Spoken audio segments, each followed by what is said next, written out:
अस्सलाम वालेकुम।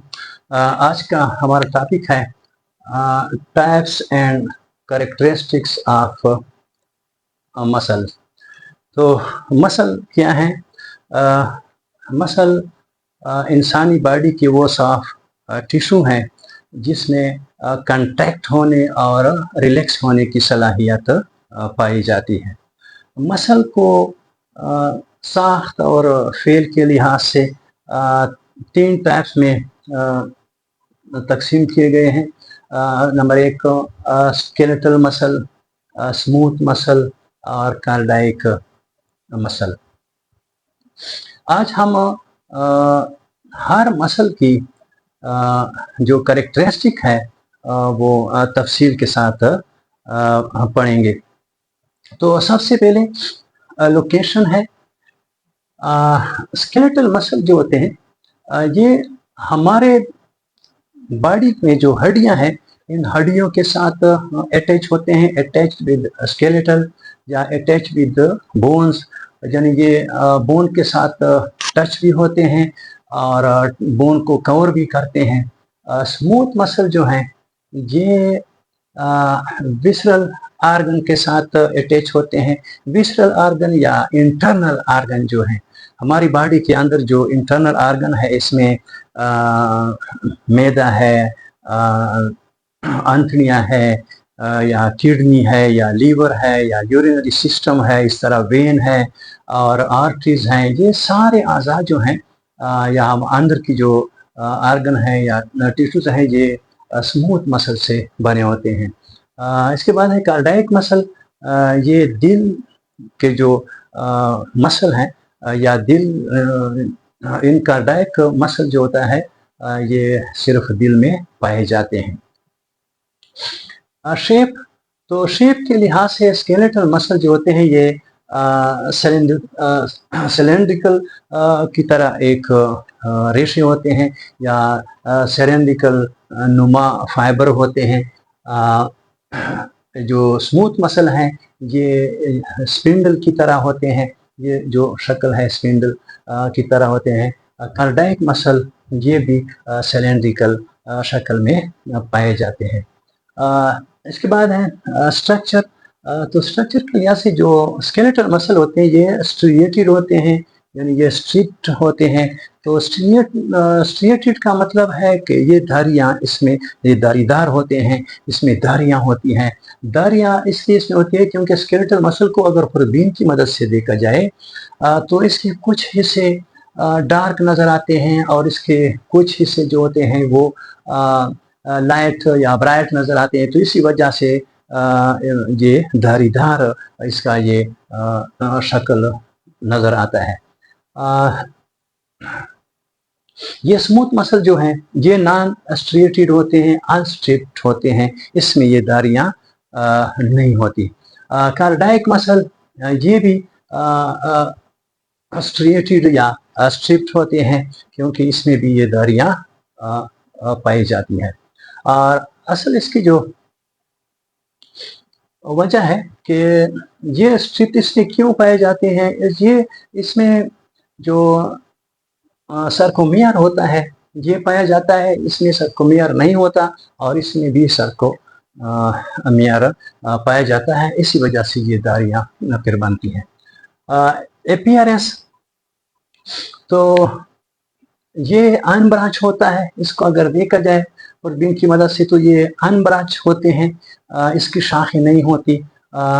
ये भी अनब्रांच है, लेकिन ये कार्डियक मसल वाले जो सेल हैं ये ब्रांच होते हैं। इसमें ये देखें दो सेल्स हैं इसके, इन दो सेलों के दरमियान फिर एक ब्रांच है, तो ये ब्रांच इसलिए इसको ब्रांच कहते हैं कि इसको ब्रांच बनाते हैं, शाखें बनाती हैं। Number of nucleus, skeletal muscle जो हैं ये मल्टी न्यूक्लिएटेड होते हैं। इसमें एक से ज़्यादा न्यूक्लियस पाए जाते हैं। स्मूथ मसल इसमें सिर्फ एक ही न्यूक्लियस पाया जाता है। कार्डियक मसल इसमें अक्सर एक न्यूक्लियस पाया जाता है, लेकिन बाज़ औक़ात इसमें एक से ज़्यादा न्यूक्लियस भी पाए जाते हैं। ग्रुप पोजीशन, यानी ये किस किस्म का ग्रुप बनाते हैं, तो ये बंडल बनाते हैं स्केलेटल मसल, ये जो सिलेंडर शक्ल में होते हैं और फिर ये आपस में मिलकर बंडल बनाते हैं और ये शीट्स बनाते हैं, और ये भी कार्डियक मसल भी ये भी बंडल बनाते हैं। इस तरह मोड ऑफ कंट्रोल, इसका कंट्रोल किस तरह होता है, ये वॉलंटरी कंट्रोल है, यानी ये हमारे कंट्रोल में होते हैं, ये हम अपनी विल के मुताबिक क्या इस्तेमाल करते हैं, ये हमारे कंट्रोल में होते हैं। लेकिन ये स्मूथ मसल है और कार्डियक मसल है, ये दोनों इनवॉलंटरी कंट्रोल है, इस पर हमारा कंट्रोल नहीं होता, ये अनकॉन्शियस होते हैं, ये हम अपनी मर्जी के मुताबिक इसको इस्तेमाल नहीं कर सकते। फेटिगो, तो स्केलेटल मसल जो होते हैं, ये काम करने के बाद इसमें थकावट पैदा होती है, इसको फिटिगो कहते हैं। लेकिन अगर इसको रेस्ट किया जाए तो फिर दोबारा इसी तरह काम करते हैं जिस तरह वो पहले काम करते थे। स्मूथ मसल और कार्डियक मसल ये दोनों अनफिटिगोड होते हैं, ये थकते नहीं हैं, ये मुसलसल अगर काम करते रहते हैं और मुसलसल अगर काम भी करें लेकिन ये थकते नहीं है। टी ट्यूबल्स, ये एक ख़ास किस्म की ट्यूब की शक्ल की शक्लें हैं जो कि स्केलेटल मसल और कार्डियक मसल के सेल में पाए जाते हैं, और इसका काम ये होता है कि इम्पल्स इस ट्यूब के ज़रिए सेल के अंदर दाखिल होता है, अंदर जाता है। तो ये टी ट्यूबल्स जो होते हैं ये स्केलेटल मसल और कार्डियक मसल में पाए जाते हैं, लेकिन स्मूथ मसल में ये नहीं पाए जाते। इस तरह इंटरकैलेटेड डिस्क न स्केलेटल में होते हैं न स्मूथ में होते हैं, ये सिर्फ कार्डियक मसल में ये पाए जाते हैं।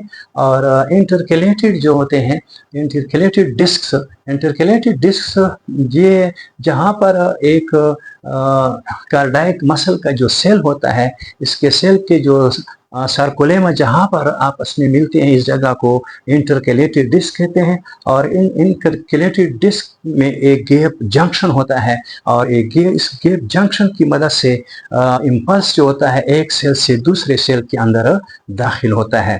तो जहाँ हार्ट के जितने भी सेल हैं, ये एक तो ये ब्रांच जो होते हैं, जिनसे शाखदार होती हैं, और इसके दरमियान इंटरकैलेटेड या गैप जंक्शन होते हैं, और इस गैप जंक्शन की वजह से जब एक सेल के अंदर इम्पल्स दाखिल होता है तो ये फौरन सारे सेल में ये इम्पल्स इन गैप जंक्शन की मदद से पहुंच जाता है। तो इसी तरह ये हार्ट के सारे सेल एक यूनिट की तरह फिर काम करते हैं। तो ये सिर्फ दिल के मसल सेल में ये पाए जाते हैं, बाकी स्मूथ और स्केलेटल में सेल में ये नहीं पाए जाते।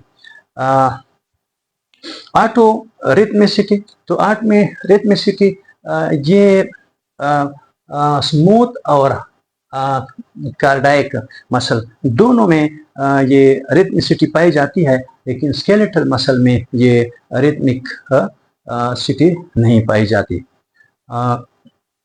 इस तरह एनर्जी है, तो स्केलेटल मसल, इसके लिए हाई एनर्जी की ज़रूरत होती है, हाई एनर्जी रिक्वायर्ड, इसके लिए हाई एनर्जी की ज़रूरत है, इसके लिए लो एनर्जी की ज़रूरत होती है, इसके लिए इंटरमीडिएट एनर्जी की ज़रूरत होती है। इस तरह स्पीड ऑफ कंट्रैक्शन, जब ये कंट्रैक्ट होते हैं तो स्केलेटल मसल का जो स्पीड ऑफ कंट्रैक्शन है वो हाई स्पीड है, इसका लो स्पीड है, और इसका इंटरमीडिएट स्पीड होता है। इस तरह टाइप ऑफ कंट्रैक्शन, तो टाइप ऑफ कंट्रैक्शन जिस तरह पहले भी हमने पढ़ा कि ये नॉन रिथमिक होते हैं, ये रिथमिक होते हैं और ये भी रिथमिक होते हैं। रिथमिक जो ऑटोमेटिकली खुद अपनी हरकत को ये जारी रखते हैं, तो ये दोनों रिथमिक होते हैं, लेकिन ये जो स्केलेटल मसल होते हैं ये नॉन रिथमिक होते हैं, क्योंकि ये वॉलंटरी होते हैं, ये हमारे मर्जी के मुताबिक काम करते हैं, इसलिए ये रिथमिक नहीं होते।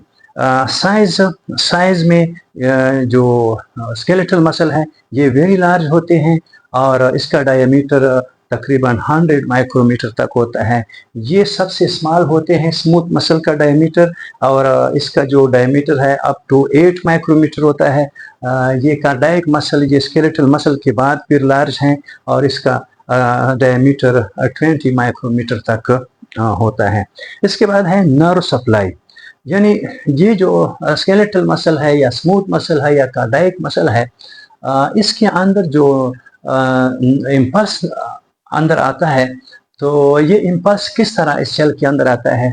तो जो स्केलेटल मसल है, ये मोटर न्यूरॉन के जरिए ये इम्पल्स वहाँ तक पहुँचता है, लेकिन स्मूथ मसल और कार्डियक मसल जो होते हैं वो ऑटोनोमिक नर्वस सिस्टम इसमें होता है। इसमें क्योंकि ये इनवॉल्यूंटरी होते हैं, तो इसके अंदर खुद अंदर एक अलग सिस्टम होता है, और वही सिस्टम इसके लिए नर्व इम्पल्स वो भेजता है।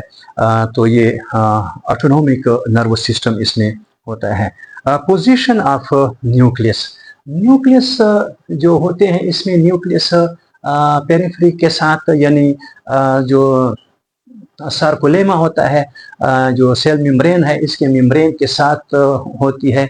इसमें सेल सेंटर में होते हैं, लेकिन इसमें भी सेल जो होते हैं वो सार्कोलेमा के साथ होते हैं। ये भी पेरिफेरी हैं, तो ये पेरिफेरी हैं, ये सेंटर है, और ये भी पेरिफेरी है। यानी इसमें जो न्यूक्लियस हैं देखिए वो सार्कोलेमा के साथ पाए जाते हैं, सेंटर में नहीं होते, और इसके जो न्यूक्लियस है वो सेंटर में पाए जाते हैं। तो इसके साथ ही हमारा आज का लेक्चर ख़त्म होता है। खुदा हाफिज़।